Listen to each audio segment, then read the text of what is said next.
मेरे प्यारे दोस्तों, आप सभी का स्वागत है। आज हम अपने टेस्ट जो हमने आपको प्रोवाइड किया था, आज एक और टेस्ट था आपका।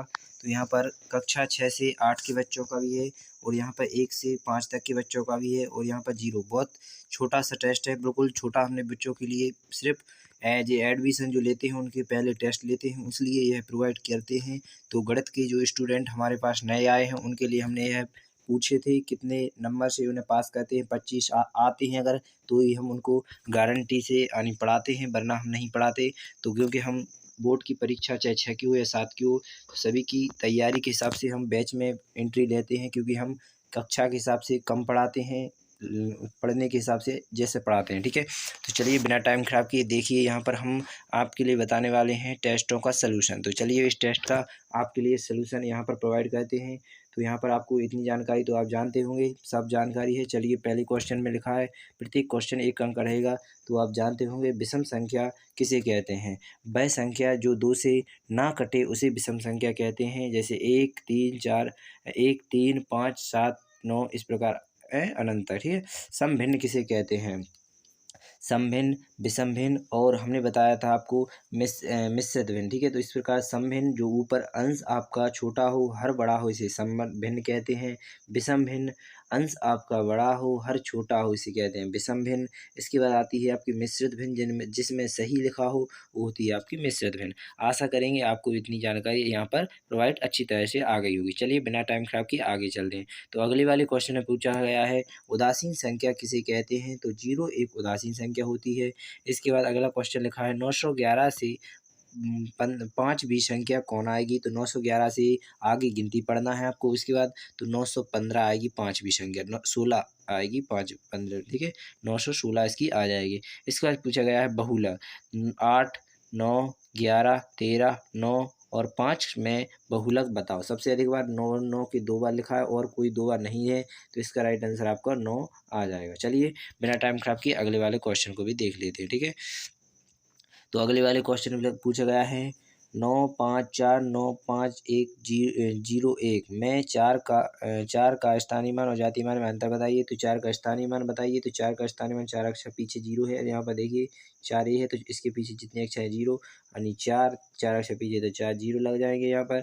और जातीय मान 4 का 4, इसे आप यहाँ पर घटाएंगे तो आ जाएगा आपका 6, फिर आएगा आपका 9, फिर आएगा आपका 9, फिर आएगा आपका 9, यहाँ पर आ जाएगा 3। ये हो गया आपका अंतर। आशा करेंगे समझ में आ गया होगा। चलिए नेक्स्ट क्वेश्चन को भी देख लेते हैं, अच्छी तरह से समझ में आ जाएगा। चलिए बिना टाइम खराब किए, तो ये रहा आपका अगला वाला क्वेश्चन। तो 5 से संख्या कब कटती है। तो अंत में 0 हो या 5 हो तो 5 से संख्या कटती है। ठीक है, चलिए नेक्स्ट क्वेश्चन को भी देख लेते हैं।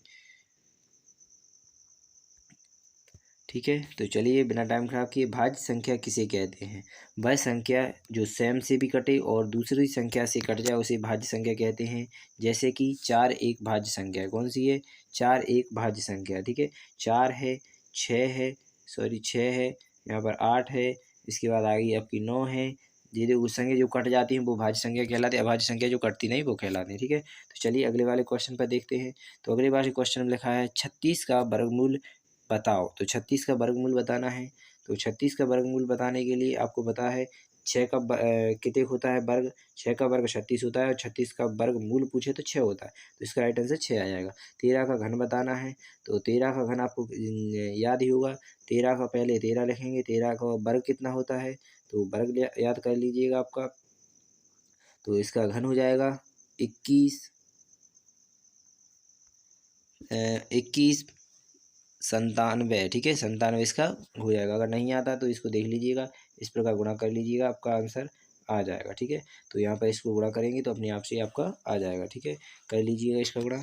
देखो अब 3 का पढ़ा करें, 3 का 9, 3 का 3 9 27 की 7 आ जाएंगे, फिर 3 का पढ़ेंगे तीसरे, इस प्रकार आप करेंगे पूरे का तो आ जाएगा 13 नंबर। ठीक है, तो चलिए बिना टाइम खराब किए 1 नंबर के समाप्त होते हैं। चलिए 2 नंबर वाले क्वेश्चन को देखते हैं।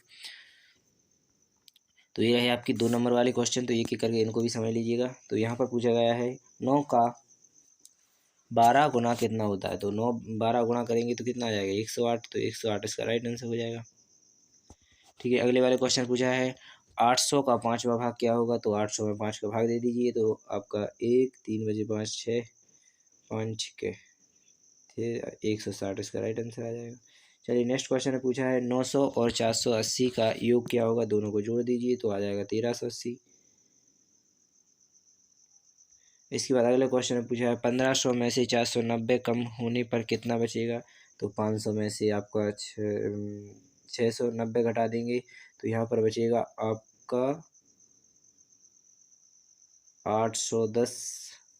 इसके बाद अगला क्वेश्चन पूछा गया है 9.4 में से 8.45 का गुणा करो, तो यहाँ पर 8.45 गुणा 9.4 का गुणा करना था, तो गुणा कर लीजिए और 3 अक्षर बाद दशमलव लगा लीजिए, आपका आंसर आ जाएगा। ठीक है, चलिए नेक्स्ट क्वेश्चन को देखते हैं। देखो एक अक्षर ये है, 2 अक्षर है, इसके बाद 3 अक्षर बाद दशमलव लगा लीजिए, फिर गुणा कर लीजिए पूरा। ठीक है, अगर मैं गुणा करूँगा टाइम लगेगा थोड़ा। ठीक है, धन्यवाद। चलिए आगे चलते हैं।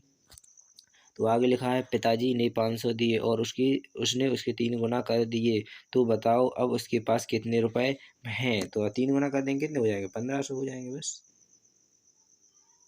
आशा करेंगे समझ में आ गया होगा। चलिए मोहन ने 900 मोहन के पास 980 थे, पर उसने अपने छोटे भाई को 459 दे दिए, तो बताओ कितने रुपए बचे। 459 देगा तो आपके आगे 500 बच जाएंगे और 80 में से 60 नहीं 21 बच जाएंगे, 521 इसका राइट आंसर हो जाएगा।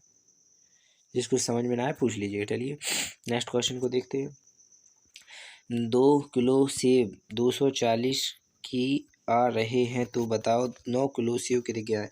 1 किलो मान लीजिए, यहाँ पर 2 को भाग देंगे तो 120 के, तो 9 किलो कितने के आ जाएंगे, 18 कम 9 100 यानी 1080 के आ जाएंगे। चलिए नेक्स्ट क्वेश्चन में पूछा गया है वर्ग, तो यहाँ पर आपको करना है तो इसे अच्छी तरह समझिएगा क्योंकि थोड़ा कठिन है।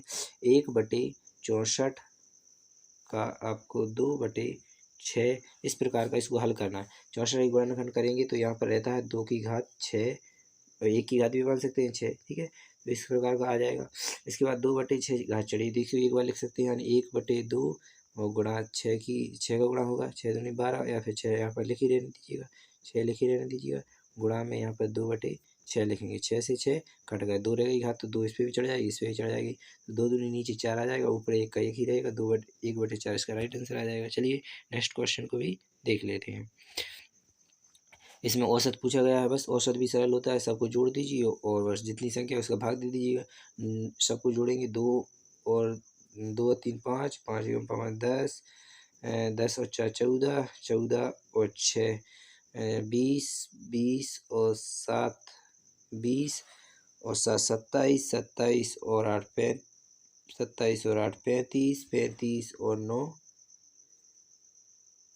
35 और 9 49। ठीक है, 35 और 9 49, 35 और 9 सॉरी 35 और 9 44 हो जाएंगे, सॉरी वेरी वेरी सॉरी, 35 और 9 44। चलिए अब इसमें आपको कितनी संख्या है, 4 और 4 8, तो 8 का भाग दे देंगे, 8 45 5 आ गए, फिर बच रहेगा सो 8 45 55 इसका 5.5 इसका राइट आंसर आ जाएगा। आशा करेंगे सबको समझ में आ गया होगा।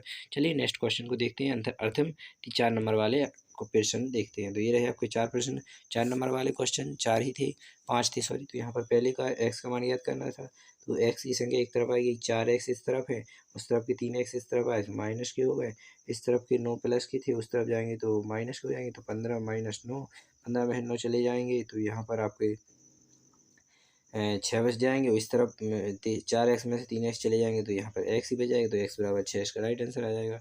आशा इसे देख लीजिए, यह रहा आपका दूसरा क्वेश्चन, हल भी है यही। ठीक है, धन्यवाद। चलिए यहाँ पर मूलधन वाला भी कर लेते हैं, कोई दिक्कत नहीं। चलिए मूलधन का कर लीजिए। मूलधन में कुछ भी नहीं करना, आपको मूलधन का सूत्र लगाना है। यहाँ पर दर, तो यहाँ पर 10,000 आपकी दर आ जाएगी और दर आ गई, सॉरी मूलधन आ जाएगा, दर आपकी यहाँ पर 10% 10 वार्षिक आ जाएगी, समय आ जाएगा बस में 100 कर दीजिएगा, 2 जीरो से 2 जीरो कट जाएगा, गुणा कर लेंगे तो आ जाएगा 30,000। इसका राइट आंसर आ गया। चलिए नेक्स्ट क्वेश्चन को देख लीजिएगा। नेक्स्ट क्वेश्चन में बचे हुए बस तो यहाँ पर लाभ ज्ञात करना है। तो लाभ कितना हुआ है 500, कितने में से हुआ है 5000 में से, तो 5000 नीचे लिख लीजिए, गुणा में 100 लिख लीजिए। दो से 2 कट जाएंगे, पूरे 5 से कट जाएंगे, 10% इसका राइट आंसर आ जाएगा। चलिए नेक्स्ट क्वेश्चन को दिखा देते हैं। नेक्स्ट क्वेश्चन में आपसे पूछा गया है हल करो। तो इसको आपको हल करना है। तो पहले आप इसे जोड़ोगे अंदर वाले को, तो इनको सबको जोड़ेंगे। 13 में से 13 का भाग देंगे 9 में, 13 का भाग दिया 9 में, तीन आ गए, प्लस में 1 है, ठीक है। तो 4 आ गए, 4 का गुणा 4 दूनी 8 आ गए। तो 8 में फिर आपको 3 जोड़ना है, तो 8 और 3 11 हो जाएंगे, 11 फिर आगे 9 में 81, 81 में से 11 चले जाएंगे, 70 बचेंगे, 70 में 3 का गुणा करेंगे 110, इसका राइट आंसर 210 इसका राइट आंसर आ जाएगा। आशा करेंगे पूरा पेपर समझ में आ गया होगा। धन्यवाद। पेपर पूरा हल किया है। अगर आप और भी ये पेपर जो कक्षा 1 जीवेल 1 से 5 की है और जीरो वाला है, सभी को आप हल करना चाहते हैं और अभी तक आपने देखा नहीं था, तो देख लीजिए और हल करिए। इसके बाद हम इनके भी हल आपके लिए प्रोवाइड कर देंगे। धन्यवाद। जय हिंद, जय भारत। भारत माता की जय।